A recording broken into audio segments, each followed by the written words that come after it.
All right, welcome back. Thanks for getting through the coffee presentation. Hopefully, I know it was a little longer than I had anticipated. So again, as promised last time, hopefully it'll be true this time. I'll try and make it through tea and Coke within the same presentation in no time. So we'll spend a little time talking about tea and then move on to Coke. Again, tea kind of encompasses what we think of as the modern the modern era going from about 1750 to 1914. This is an age of not only revolution, you have the Atlantic revolutions, you have the Haitian, the French Revolution, we're coming out of the American Revolution, you have the Spanish Revolution, Mexican Revolution, but it's also the Industrial Revolution, but it's also a time period of imperialism. And we'll spend a lot of time talking about colonization and imperial power, imperial strength.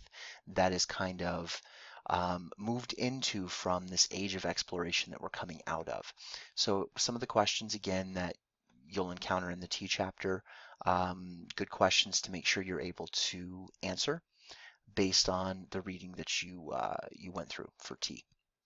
So the empires of tea. Tea was a daily drink in China as far back as the 3rd century, and it plays a role in the expansion of Great Britain many centuries later, and a direct relationship between China and Great Britain, which turns extremely violent in the 19th century, and we'll talk a little bit about that in just a moment. It's also the Industrial Revolution, 18th and 19th centuries, begins to gain steam. Tea provides the fuel for that steam thanks to some of the tea breaks that were happening. And that's part of what we'll talk about with tea in the next couple minutes. So let's start with China. In China, tea was initially medicinal, and it became a trade item along the Silk routes, along with the spread of Buddhism. One thing we'll discuss when we talk about the Silk Road and the routes that traded from China all the way to Europe. Remember, I said last time that along the Silk Road, you have control happening right in the middle of the Silk Road. And for a couple centuries, that trade was stopped by the Mongols. You have the Arabs who were in control of the trade for some time. They allowed trade to continue from Europe to China, being the middleman. You have the Dutch who take part in it, and especially the Mongols. During Mongol rule, tea was not a trade commodity. They kind of stopped some of the commodity of trading tea from China to Europe. However, for much of the time period for the Silk Road, tea was a commodity along the Silk Road and um, became something of a popular drink for the wealthy in Europe as far back as 1660, which is when it was first introduced during the Stuart Restoration, and it was introduced in some of the initial coffee houses. And it became a popular drink, but very expensive. It was a luxury item and a medicinal drink. In the 18th century, that's when tea became kind of an everyday common drink, and that's in large part thanks to the British East India Trading Company, which we'll talk about at great length second semester. Tea was known for its qualities, especially in China, because just like many of these drinks we've talked about before, it kills bacteria. Water, even though it's one of the most important fluids on the planet and one of the most important drinks, it carried a lot of bacteria. So tea was known to kill bacteria that could cause cholera, typhoid, dysentery, and even though it stopped as a trade commodity along the Silk Road, it did have a large following in Japan. It had already been spread to Japan, and the tea ceremony was being created and evolved as a sign of status and culture at that time. In high culture, for the British, tea was used in marriages, tea shops for women, tea parties, afternoon tea, and in tea gardens. And it shows up in the working class, in factory production. It's very popular during the Industrial Revolution. It is directly related for many historians to infant survival rates, and it's available for the labor pool during tea breaks that those during the Industrial Revolution would have. The marketing of tea and tea paraphernalia actually create this emergence of consumerism in England that makes England even stronger than it was before. So now we get to the battle between Britain and China. Again, as explained, The Chinese and Europeans didn't have a lot of contact prior to the age of exploration. During the age of exploration, when you start having some of these explorers traveling with their ships around the tip of Africa, making it all the way to China and Japan. That's especially true of the Dutch. The Dutch were far better explorers than the British at the time because they were actually able to trade with many of these areas that were isolated prior to this point. The Japanese and Chinese, for example, especially the Chinese, saw anyone that was not Chinese as barbaric, and they saw themselves as kind of this middle kingdom. They were the center of the world. They were the best of the best. And they isolated themselves for much of their history. The Dutch were able to kind of break that isolation. They were shooed out, but they maintained trade with Japan.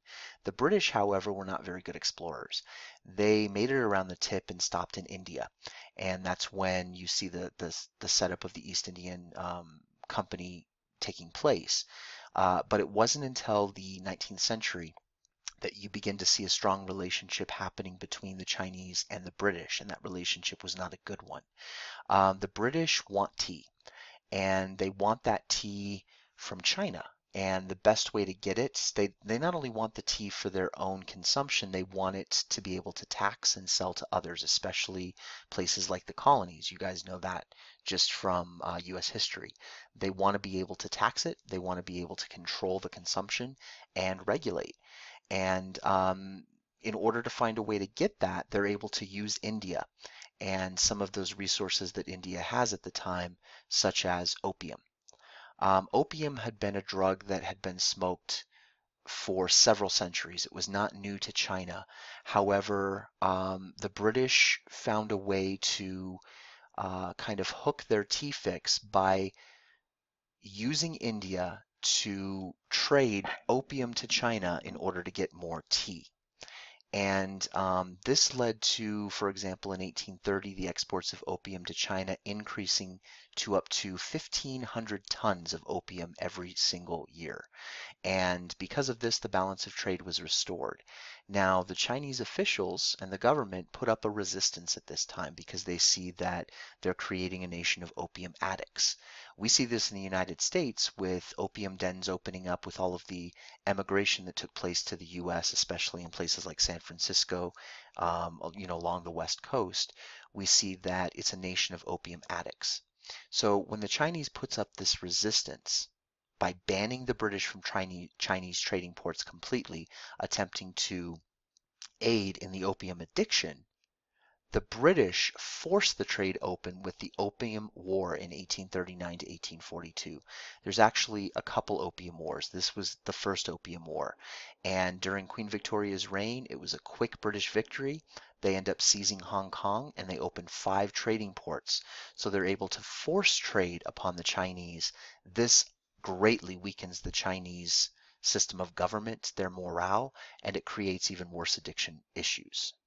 Part of what we see with the British East India Company, they're able to control most of the trade. In fact, hopefully you talked a little bit about it in United States U.S. history with the Boston Tea Party.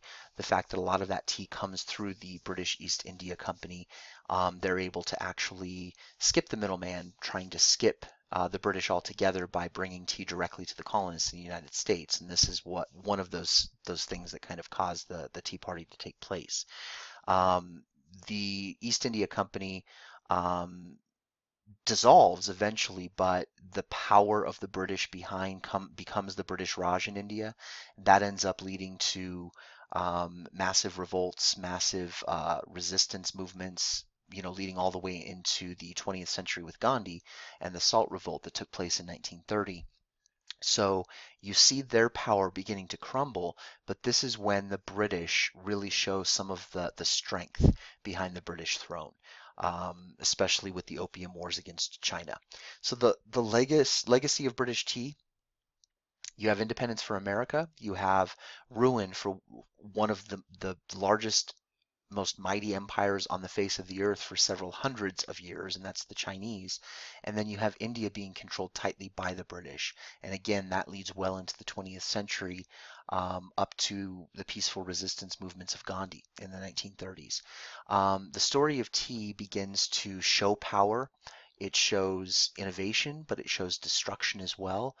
One of the best things to remember with tea as a drink of world history is that it really signifies the concept of imperialism very, very well. And the one thing that we'll notice in the modern period when we talk about this second semester is that aside from the revolutions that are taking place, the revolutions might be a good thing for commoners, but it ends up leading some of these empires like the British to this imperialist legacy. And we see that not only with the British, but we see it stretching all the way down into Africa. We see it with the Dutch. We see it with the Ottomans. We see it with several different groups that have this imperial legacy. And that's one thing that we'll really dive into second semester. So that's a little bit with tea. Again, here are some of the questions to kind of focus on in the tea chapter. We are going to move on to Coke. I have a couple Coca-Cola commercials, but let's talk a little bit about the last chapter of the book, and that is moving us into the last period of study that we'll be looking at in April and May. That's the contemporary period that goes from World War I all the way up to present day. So moving forward with the concept of our last drink, and that's Coke, Coca-Cola, it really signifies the rise of America as a superpower in the 20th century specifically. Here on this slide, you see the various bottling of Coke going from 1955 all the way up to 2009, 2010. It's changed even since then. You can tell there are similarities and differences. Obviously, branding is important, and you see the branding in terms of the way they represent the name Coca-Cola has stayed the same throughout.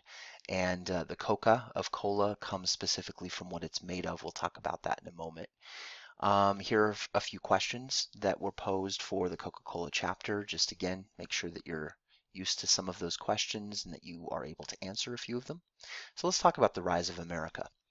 The initial creation of Coca-Cola comes in 1886 rather, with pharmacist John Stith Pemberton, and he sells 9 Coca-Cola drinks per day. You can see just within a little over 130 years how much Coke has influenced the rise of America. It becomes a symbol of the United States. Standage actually notes that East Germans quickly reached for Coca-Colas when the Berlin Wall fell. Prior to that, Pepsi was really the drink of choice. Pepsi and Coca-Cola have always been in this competition bubble where it's one or the other. And in a lot of ways, it was determined based on where you were in the world. And we'll talk about that in just a moment. Standage also states that it's globalization in a bottle.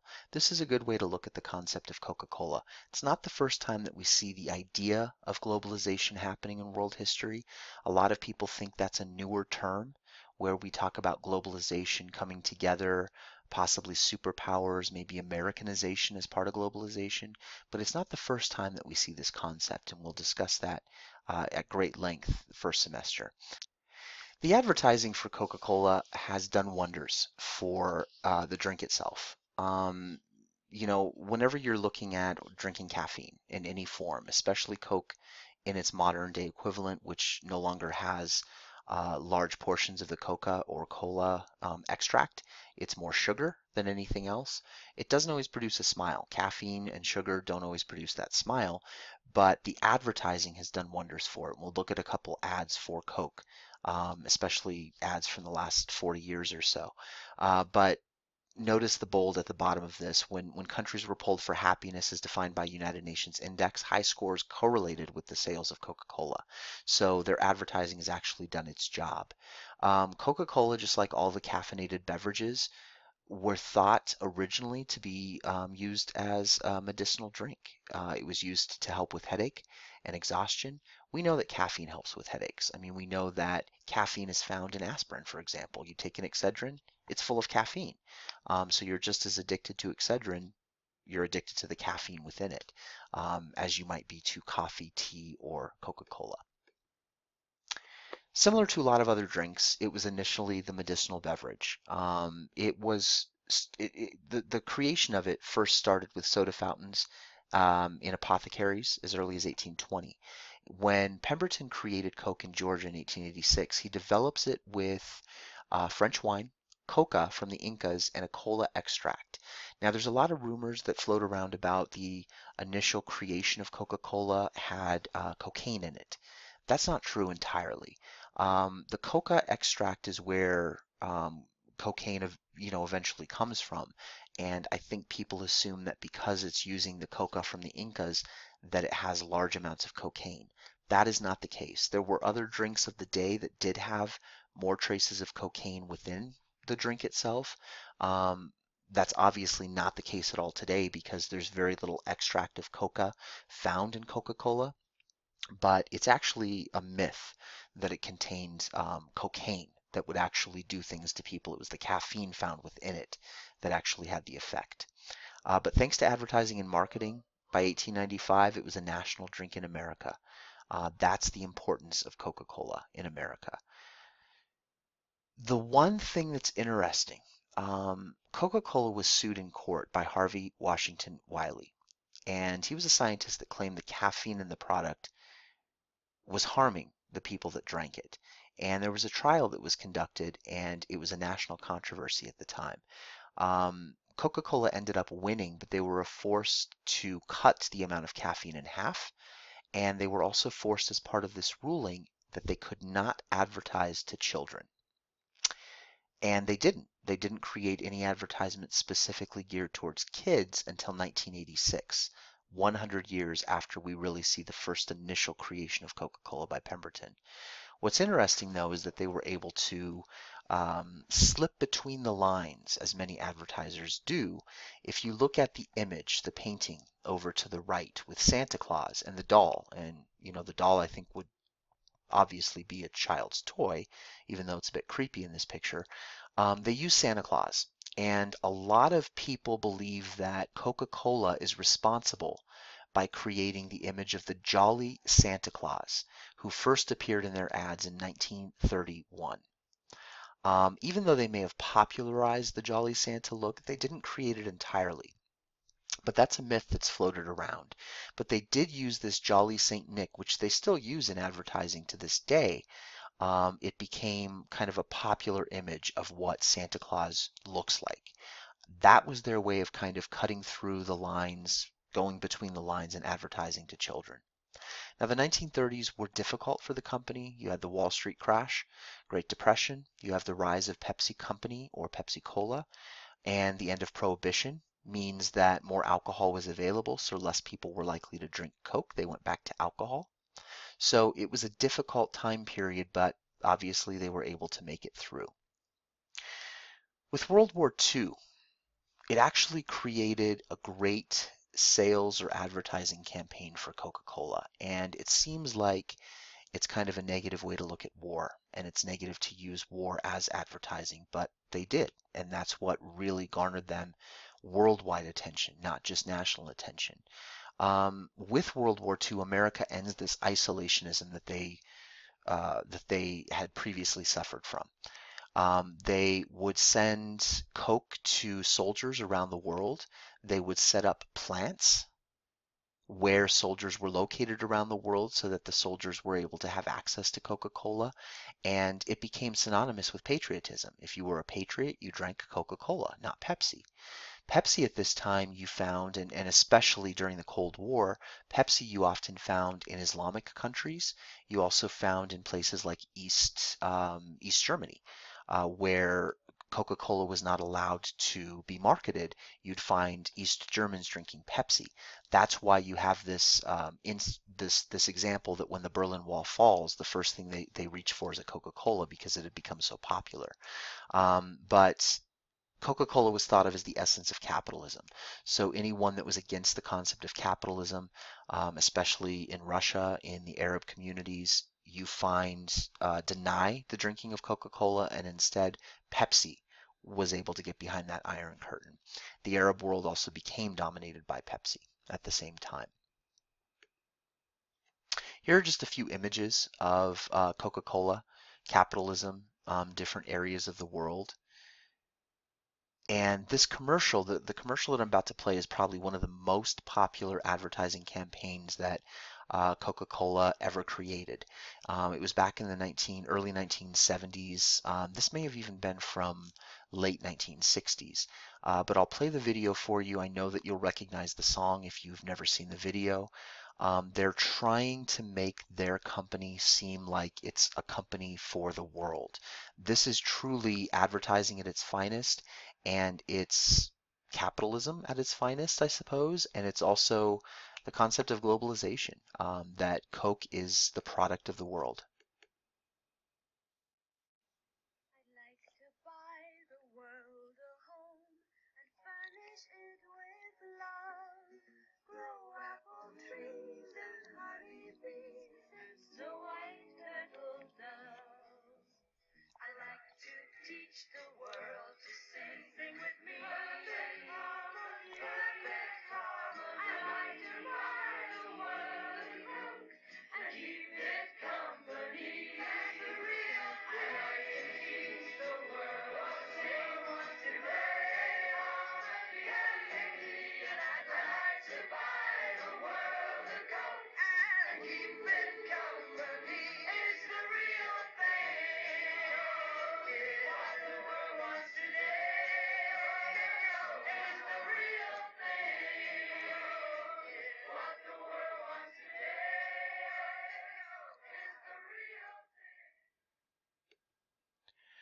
So within this commercial, again, you see Coca-Cola trying to use the concept of diversity and the concept of being the real thing worldwide to bring people together. This is its attempt to create community, the way that so many of the other drinks that we've talked about so far create community. You have beer created, used at religious gatherings, social gatherings, community gatherings. You have wine being done with the symposium, an area for discussion where men could get around and talk about philosophical ideas. You have spirits, which creates kind of the bar atmosphere, drinking together, being high spirited. Then you have coffee and coffee houses, tea and tea houses and tea parties. This is Coca-Cola's way of creating that community, only for the first time, it's an American company attempting to create community worldwide. That's why we link the concept of Coca-Cola to globalization. These are just a few images of what Coca-Cola looks like around the world. They have been used in advertising, they've been used in commercials, and it's just interesting to kind of take a look at the images. So I'll give you a minute just to kind of take a look over the writing, where it's found, some of the concepts that Coke has been able to create around the world. So again, the advertising campaign, it extends well into the 1970s. They begin using even sports heroes for Coke. Their advertising campaign going back to the concept of the smile, and that Coke creates a smile, it creates connection between superstars, between athletes, between everyday normal people. That's no more evident than the next ad that I'm going to show you. So let me play that one for you.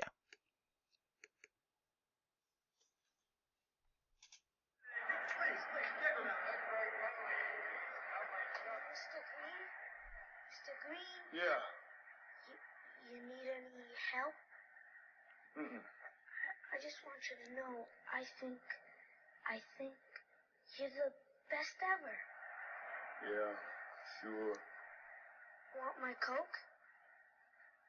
It's okay, you can have it. No. Really, you can have it. Okay. Coke and a smile makes me feel good. Makes me feel nice. Be around. That's the way it should be. I like to say, Hey, kid. the whole world is smiling with me. Coca-Cola and Sprite. Have a Coke and thanks, Mean Joe. Smile. So the campaign again helps create Coca-Cola as a worldwide phenomenon, but there is a downside to it. Take a look at some of the information. I'm not going to go over every piece. There's just a couple pieces that I do want to point out to you. The first piece that I find pretty fascinating, actually, you can find in the chart of the glacier. You can see that in the chart, it states that for each second, more than 1 million liters are lost by the glaciers. That's amazing considering that Coca-Cola wastes 176 billion liters of water every single year. Because when you bottle a Coca-Cola, 3 bottles of water equal 1 bottle of Coca-Cola. So it's astounding the environmental impact that Coke is actually having upon the community. I'll give you a second to kind of look over that while I talk about some of the information on the other side. In 1985, Coca-Cola became the first soft drink ever to be transported to space. Top secret, the ingredients to Coca-Cola and the creation of it, the formula, are known by just a few people. The Coca-Cola Facebook page, and this was based on a couple of years ago, it's 26 million fans and continues to grow. There are nearly 10,450 soft drinks from Coca-Cola consumed every second of every single day. And this includes drinks like Diet Coke, Fanta, and Sprite, which are all part of the Coca-Cola community. So just the impact that Coke has had globally on the world is astounding. That one soft drink has so much impact on the world, both good and bad. So what's interesting about the drinks, Diet Coke, Sprite, Coca-Cola, all that kind of stuff, Fanta has an interesting history itself, which is another one of those hidden faces, those downsides to the company. And it has everything to do with the 1936 Olympics, the Nazi Olympics, as they're so wonderfully termed by historians. To start, Coca-colonization is a term that's actually been created by combining the soft drink with world colonization. And it's a term that discusses Western goods like those from America, how they're put off into the world and how it affects the concept of globalization. And this is no more relevant than what we have in 1936. The Olympics were held in Berlin. They were hosted by Hitler, and they contained advertising for Coke. Coke was a sponsor at that time of several of the events leading up to the Olympics. And when they could no longer get their hands on the materials to make Coke, they actually created a new brand of drink, and that was Fanta. And Fanta originates and comes out of this struggle that they were going through based on a trade embargo, the struggle that they were going through to create Coca-Cola in Germany at the time. I'm going to show you a real quick video about Nazi Germany and the advertising of Coke. So let's take a look at this.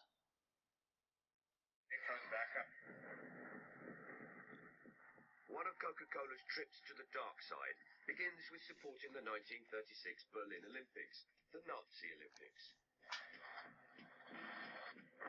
While Britain was at war with Germany, Coca-Cola was still doing business behind enemy lines. Advertising itself alongside the Nazi regime. As America entered the Second World War, the German bottler could no longer get hold of the sugar syrup to make Coca-Cola, so it invented a new drink for the Nazi market. That drink was Fanta. This is a copy of an advert from the Hitler Youth booklets that were handed out to the Hitler Youth. This is the Hitler Youth service booklet, and on the back, as you can see, was a Coca-Cola advert. Hitler Youth, Coca-Cola. I doubt very much whether that's the message that will be portrayed within the world of Coca-Cola. So I'm trying to put in the fact that Coca-Cola Germany did advertise with the Nazis and the Nazi press and the Nazi army. I'm going to try and put that into the museum in a minute and see how far I get. So there's an interesting little piece about Nazi Germany and the creation of Fanta as one of the Coke products. This is an image from the Berlin Wall coming down. East Berlin celebrates the wall coming down with a Coke. Russians welcome Coke kindly at the top.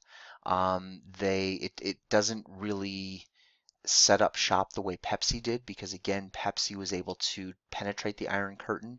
It wasn't a symbol of capitalism, and it still has kind of a stronghold. Coca-Cola is still not as popular in Russia as Pepsi is. There are only two countries as of this date that really they don't buy or sell Coca-Cola, and that's North Korea and Cuba. That's based on trade embargoes. It's difficult to say whether Coke is making a comeback or having an impact on Cuba now that things have changed between the relationship with the United States and Cuba. That remains to be seen. But North Korea still refuses to sell Coca-Cola. The last question to really ask ourselves comes from this slide, and it's an interesting question in terms of kind of this Coca colonization that was discussed in a previous slide. That's the question that you see in the middle of this writing. Is globalization a new form of imperialism? This is one thing that we'll definitely explore at great length toward the end of the year. Is this concept of globalization positive or negative? You have pro-globalization, those that are for it, that it abolishes trade barriers, tariffs, other obstacles to free markets. It's the best way to improve fortunes of rich and poor countries alike. It creates more of a global world and a global culture. And those that are opposed to it, their practices are exploitive. They create low wage, low status jobs. There are multinational companies that are available to exploit loser labor, environmental regulations, shifting jobs overseas. So we'll discuss whether or not globalization is a new form of imperialism, the kind that we see especially in the 19th century. The consumption of Coke is different in different countries. It has kind of a different feel, a different idea. But I feel that the last ad that we'll see kind of wraps things up fairly nicely in terms of those that are pro-globalization, to a degree, I guess. So let's watch this last ad for Coca-Cola.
So I think that's a good place to kind of end with Coca-Cola and with Standage's book as a whole. Now, there is an epilogue on water, and we'll talk briefly about the epilogue when we discuss the book in class the first week of school.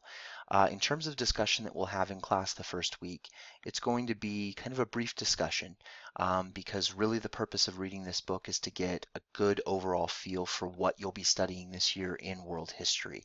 Again, it takes you the first three chapters through the first semester, through post-classical era, and then the second three chapters take you through the second semester, where we go all the way from the early modern period of 1750 all the way up to contemporary period, which is present day. So it gives you a good overall feel, especially because for some of you, this might be the very first world history course you've ever taken.